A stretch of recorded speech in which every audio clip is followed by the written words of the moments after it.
امروز میخوام راجع به یه چیزی صحبت کنم باهاتون که خیلی وقته، یعنی توی مخ خودمه. خیلی وقته که اه، اذیت کننده است. بعد خودم مثلا خیلی باهاش درگیرم، یعنی خیلی وقت باهاش درگیرم. خب این موضوع چیه؟ موضوع راجع به اینه که ببین، ما انگار یکم فاصله اجتماعیمون رو رعایت کنیم دیگه. داداشم فلان زاست. ببین، یه چیزی که برام جالبه اینه که ما دیگه حالا خیلی دورم نریم، بیا یکم اوکی. یکی از اقواممون داره بچه دار میشه. خب یعنی بچهش قراره که تا یه چند وقت دیگه به دنیا بیاد. ببین، اگه تو بدونی من چقدر به خودم لطف بزرگی میکنم که قید این مثلا چیزا رو میزنم، چیه؟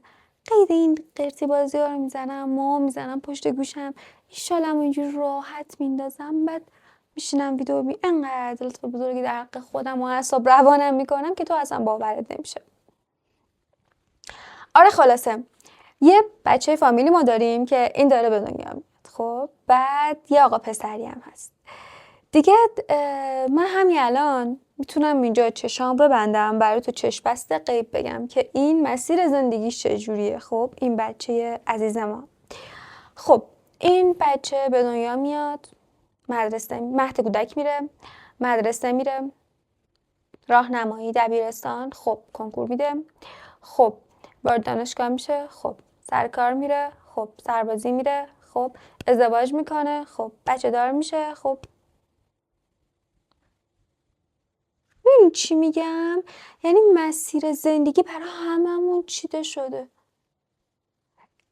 این که من به تو بگم من مثلا فلانی یه نفر دیگه ممکنه که متناسب با این مسیر نباشه، آیا به نظر تو حرف غیر منطقیه؟ آیا من باید حتما یک برای تو قسم بخورم که باورت بشه، یا اصلا چیز جدید، چیز خاصی میخوای تو برای باور کردن؟ نه. من به تو بگم ازدواج مناسب همه نیست، آیا تو گارد میگیری؟ نه. آیا تو فکر میکنی این همیشه برای همسایه است؟ نه. خب من میخوام با تو راجع به خط مستقیم صحبت کنم. راجع به این که چقدر این خط مستقیمه کسلاوره، بی‌معنیه. میدونی چی میگم؟ بعد تو هر کدومش یک انگار ایستگاهی داره. خب تو سر هر ایستگاه باید انگار یه ترازی، یه رتبه، یک رتبه، یه چیزی داشته باشی، یه امتیازی داشته باشی از اون مرحله، وگرنه که بعد به اون امتیازه بر تو ارزش گذاری میکنن. خب با چه معدلش چند شد؟ خب رتبه کنکورش چند شد؟ خب مثلا سربازی کجا افتاد؟ خب دانشگاه کجا میخونه؟ دانشگاه چی میخونه؟ دانشگاه آزاد میخونه؟ دولتی میخونه؟ تهران میخونه؟ مشهد میخونه؟ کجا میخونه؟ هرچی این بالاتر ارزش تو بیشتر. واقعا رتبه، عدد، ارقام، دانشگاه یه شهر دیگه برای تو ارزش تعیین میکنه. رو چه حساب؟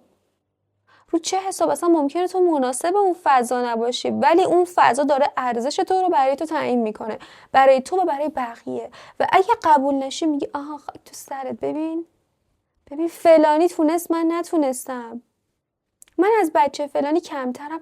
اصلا چه بحثیه؟ اصلا چه مقایسه اشتباهیه؟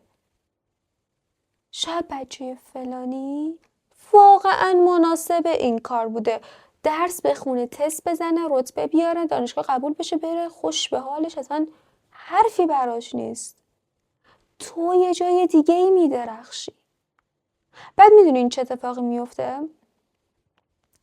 تو به تهش میرسی، یه جاهایی به ناامیدی میرسی، چون در مسیر اشتباهی خودتو قرار دادی و فکر میکنی تو آدم مناسبی نیستی، در صورتی که تو مناسبی، محیط مناسبه، اما مناسب هم نه. فقط مناسبه. تو یه هدف میذاری، تارگت میذاری، بهش میرسی، نمیرسی، و اصلا وقتی هم که بهش میرسی بعدش میبینی که خب مثلا 1 ساعت خوشحالی، خب بعد میبینی که هیچ. باهات از یه چیز دیگه صحبت کنم. خب مثلا نمیدونم فلان چیزی که توی کارت هستن، یه تارگتی میذاری. خب من باید درس بخونم، باید تلاش کنم، فلان کنم که اونو مثلا اتفاق بیفته، اون جایزه رو ببرم، مثلا اون واریزی به حساب من انجام بشه. کارتو انجام میدی، تلاش میکنی فلان، اتفاقا اون واریزی انجام میشه، اون تشویق انجام میشه، جایزه رو میگیری، خوشحال فلان، و بعد هیچ. شکست میخوری و بعد هیچ. خب زندگی خیلی زود به اون حالت اولش برمیگرده، انگار مثل یه موجیه که میاد و میره و دوباره به حالت اولش برمیگرده. بعد این تو خوشحال، ناراحت، راضی، ناراضی، آروم، بیقراره، هر چی که هست بعدش این تویی. خب یه سکوتیه، بعد با خودت میگی خب که چی؟ من این همه سال مثلا تلاش کردم. یاد شخصیت رمان اروین دیالام افتادم توی کتاب وقتی نیچه گریست، که دکتر رو نمیدونم چی بود اسمش و داشت به نیچه میگفتش که یعنی افسرده شده بود. خب فکر می‌کنم 40 خورده سالش بود و کابوس میدید، افسرده شده بود و میگفتش که من سر کار میرم، حقوق خوبی دارم، همسر خوبی دارم، بچه‌های خوبی دارم، زندگی خوبی دارم، مرفهم، یک اسمی در آوردم، یه شهرتی دارم و به هر چیزی که میخواستم رسیدم. اما دائما تو وسوسه اینم که زندگیمو رها کنم، خونم آتیش بزنم، زندگی رو رها کنم و برم. میگفت من نمیدونم چی میخوام. خب به اون پوچیه رسید، به اون بی‌معنایی زندگی انگار رسیده بود. و دقیقا همینه، یه جاهایی ما میرسیم به اون نقطه پایان، به اینکه تو شب میخوابی اما نمیدونی اصلا با چه امیدی باید بخوابی. یعنی خب فردا یه روز تکراریه دیگه، فردا دوباره درس بخون، فردا دوباره برو سر کار، بیا نهار بخور، بخواب، پاشو برو بیرون، بیا شام، فلان، تموم. بعدش چی؟ هیچ. روند تکراری، روند بیهوده تا چی؟ عید میاد میره، سال تحویل میاد میره، همه چیز میاد و رد میشه و هیچ اتفاقی نمیفته. انگیزه میمیره، شوق میمیره، کنجکاوی میمیره، زندگی میمیره. خب و تو به یک مسئله برمیخوری به اسم بی‌معنایی زندگی، به اینکه با خودت میگی چی بود حاصل این زندگی؟ چی بود حاصل این دویدنا روز و شبا؟ هیچی. خب یکی از فرضیاتی که در رابطه با این مسئله وجود داره اینه که تو به خاطر این به این قضیه میرسی چون خوشحالی خودت رو و ارزش خودت رو وابسته به یک سری هدف میکنی توی زندگیت. فلان اتفاق شغلی باید برای من تا قبل 40 سالگی رخ بده. فلان موقعیت مالی باید من امسال باید این ماشین رو بخرم. خود من داشتم و خود منم داشتم و همچنان توی دفترم هست، توی پلنری که دارم نوشتم تو باید امسال مثلا ماشین بخری، تو باید امسال موبایل تو فلان کنی، تو باید امسال نمیدونم خونه فلان، یه چیزای ثابتی که تو قطعا تا قبل مثلا 25 سالگیت باید انجام بدی. بهش نمیرسی افسرده میشی، بهش نمیرسی فکر کنی زندگی پوچه بی معنی است. خب و چیزی که این وسط از بین میره اون حس زندگی است. چون تو وقتی داری با سرعت رد میشی، با سرعت فقط با فوکوس روی اون هدف فقط داری با سرعت میری، وقتی داری به اون موضوع توجه میکنی، هر چیز غیر اون موضوع رو داری از دست میدی. خب همه اینا نسبیه. خیلی جاها میتونه که کار بکنه، میتونه که خوب باشه. ما برای اون بعدش حرف میزنیم که جواب نمیده. اوکی؟ اون بعدش که تو برای خود تارگت میذاری که من باید امشب 50 تا تست بزنم. بعد به خودت میبینی که 50 تا تست رو میزنی ها. اوکی؟ ولی تو دیگه اون کنجکاویه رو در خودت داری که ببینی خب درسم داره چی میشه، فلان میشه، که بتونی اون مطلب توی ذهنت نگهش داری و صرفا حفظش نکنی و بتونی واقعا بفهمیش. اونو داری؟ نه، چون تو داری با سرعت فقط به این فکر میکنی که اون کمیت، اون عدده رو به دست بیاری و داری کیفیت رو فداش میکنی. خیلی وقتا اتفاقی که تو زندگی ما میفته همینه. ما همسر خوب، شغل خوب، ماشین خوب، تارگت گذاری میکنیم و ارزش خودمون و خوشحالی خودمون رو وابسته به اونا میکنیم. هر چیزی که در خلاف جهت اینا پیش بیاد، هر اتفاق یهویی، هر آشوبی که پیش بیاد، تو رو سخت به هم میریزه و تو یاد نداری، تو اصلا تعلیم ندیدی برای اینکه بتونی از پس آشوبای زندگیت، از پس اون مسئله بر بیای. به تو یاد ندادن که وقتی تو جیبت 1000 تومن پول نیست چی کار بکنی و دقیقا همون لحظه یه هزینه ضروری داری، دقیقا باید چی کار بکنی. اینا رو به تو کسی یاد نمیده، اما به تو یاد میدن که برو فلان رشته رو بخون تا درآمدت زیاد باشه. خب تو اون مسیر من 1000 تا داستان دارم، 1000 تا مشکل برمیخورم تا مثلا اون رشته، اون شغل همون ایجاد بشه، که اگه اون چیزی که شما دارین میگین ایجاد بشه، با این چالش چی کار بکنم؟ مگه میتونی ازشون بپری؟ مگه میتونی نادیده بگیری؟ نه، تو از این آشوبای زندگی باید یاد بگیری که چجوری گذر کنی.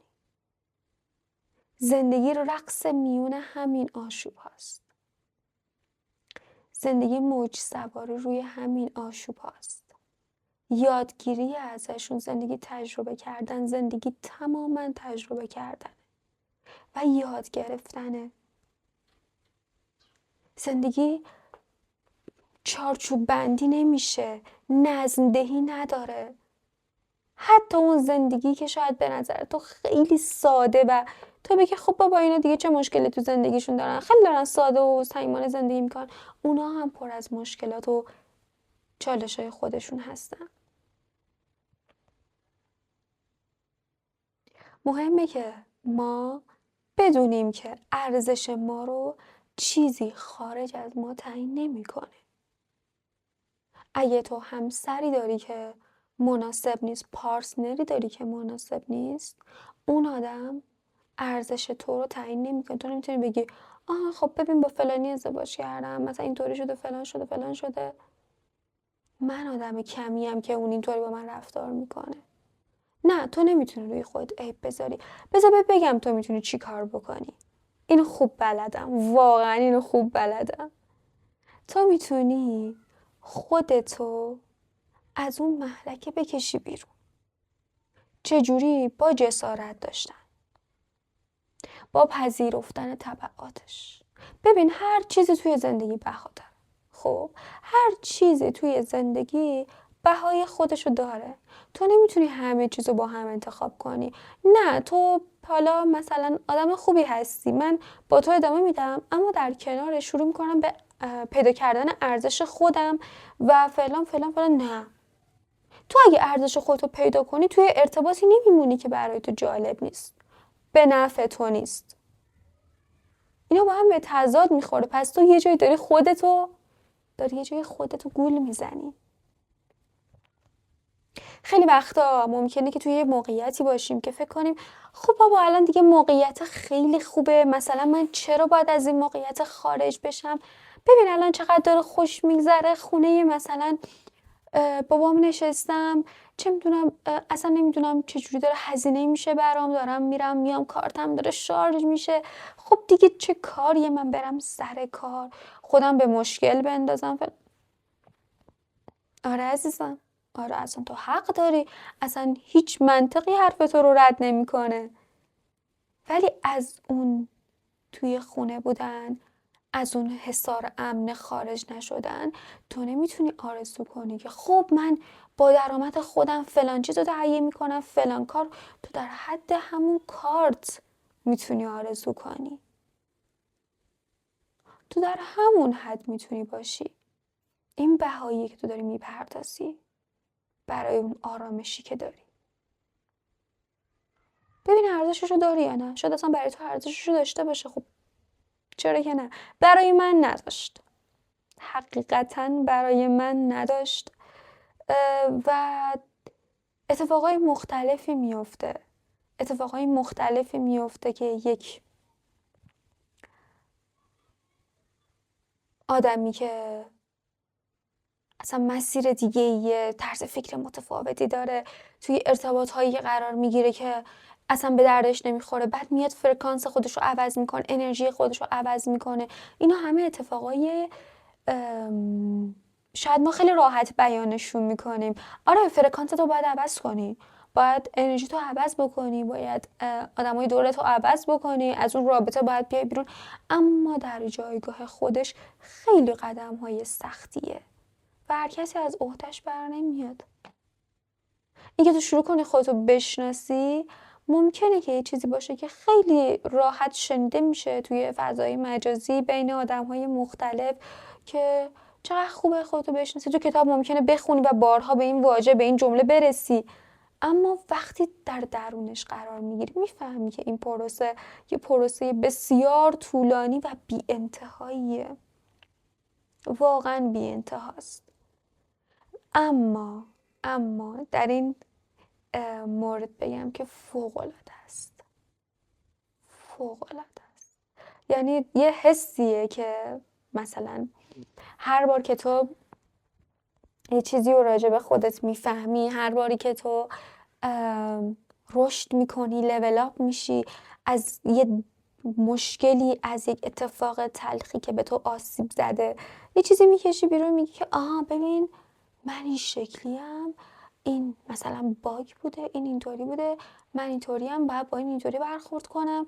یه آپشنی از خودتو میشناسی، نمیدونم اسمش چیه، ولی هر بار یک حس عجیب غریبیه، خیلی خیلی حس شیرینیه و اعتیادآوره واقعا. دلت میخواد که هی بیشتر بدونی، هی بیشتر بشناسی، ذوق میکنی، کیف میکنی و واقعا یک، به نظرم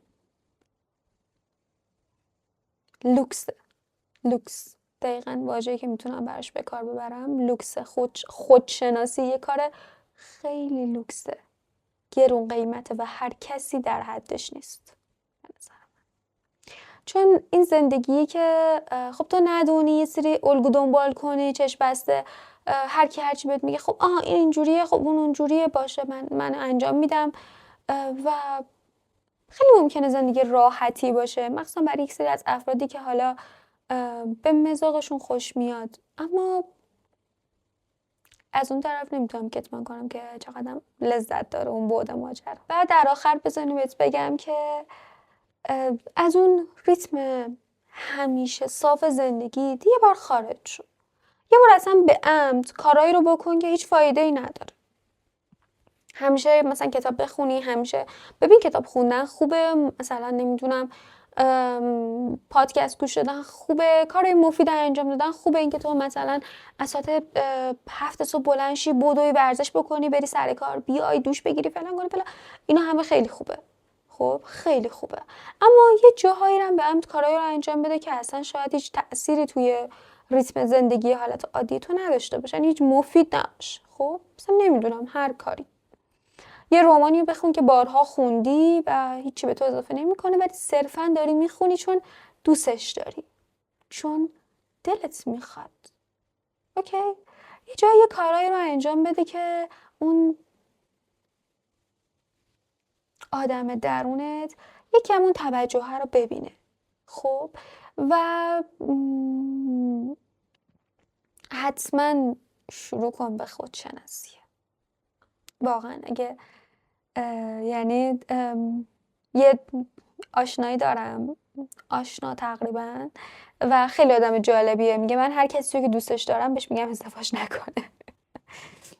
نه تایید میکنم نه تکذیب، ولی منم اتفاقا میتونم شاید از این جملهش استفاده بکنم که به هر کی که دوستش دارم میگم که خودشناسی رو حتما پیگیرش باشه، بشناسه، و این یه پروسه کاملا شخصیه. خب یعنی من نمیتونم به تو بگم که آها ببین فلان کتابو شروع کن، فلان جا برو مدیتیشن کن، این پروسه. نه، دست برداریم از این پروسه بازی، دست برداریم از این ریتم، از این راپله، از این خب به ترتیب بچینم برم بالا. اصلا شاید تو نباید از هیچ پله‌ای بری بالا، شاید تو باید مسیر مستقیم رو بری، شاید تو باید مخالف رو بری. راه خودتو پیدا کن، راه خودتو پیدا کن. و خودشناسی هم چیزی جز اون کاری که تو دوست داری انجام بدی نیست، جز دقت کردن نیست. دقت کن به کارهای روزانت، به اینکه چی دوست داری، به اینکه چی رو نادیده میگیری، به اینکه چی اذیتت میکنه. معتقدم که خودمون بهترین راهنمای خودمون هستیم.